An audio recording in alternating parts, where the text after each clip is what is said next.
जब तक मुझे पता चला कि वो शादी शुदा है, तब तक मैं उससे इतनी मोहब्बत करने लगी थी कि उसे छोड़ना मेरे बस में नहीं था। ये जानते हुए भी कि उसकी बीवी और बच्चे हैं, फिर भी मैंने उससे शादी कर ली। शादी के बाद उसने मुझे एक अलहदा घर लेकर दिया। शादी का मेरे घर वालों को तो पता था, लेकिन उसने अपनी फैमिली को नहीं बताया था। वो हफ्ते में 3 दिन मुझसे मिलने आता और बाकी के 4 दिन अपनी पहली बीवी और बच्चों के साथ गुजारता था। लेकिन कुछ महीनों बाद उसने मेरी तरफ आना कम कर दिया। मुझे जो वक्त उससे चाहिए था वो मुझे नहीं मिल पा रहा था, जिसकी वजह से हम में आपसी झगड़े चलने लगे। मैं उसके इंतज़ार में सारी रात रोती रहती, लेकिन उसे ज़रा एहसास नहीं था, बल्कि उसने मुझसे मिलना बिल्कुल बंद कर दिया, जिसकी वजह से मैं डिप्रेशन की मरीज़ा बन गई। तब मेरी ज़िंदगी में एक लड़का आया जो मेरा बहुत ज़्यादा एहसास करने लगा।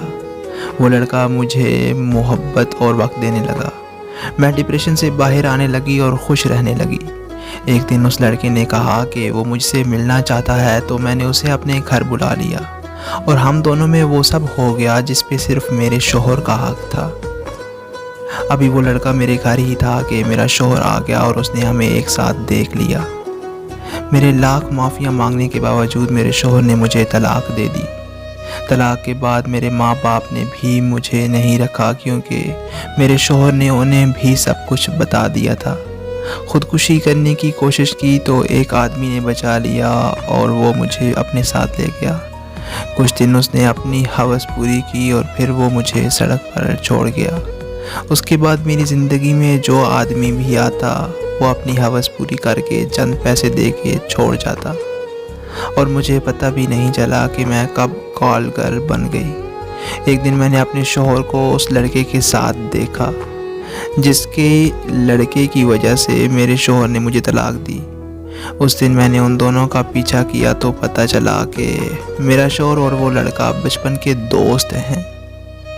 मुझे उस दिन हकीकत जानकर बहुत तकलीफ़ हुई कि कैसे साजिश करके मुझे तलाक दी गई। हाँ, मैं मानती हूँ कि मुझे उस लड़के की बातों में नहीं आना चाहिए था, लेकिन तब मेरी हालत ऐसी थी कि मुझे तवज्जो और प्यार की ज़रूरत थी। अगर वो तवज्जो और प्यार मुझे मेरे शोहर से मिलता तो मैं कभी इस जाल में ना फंसती।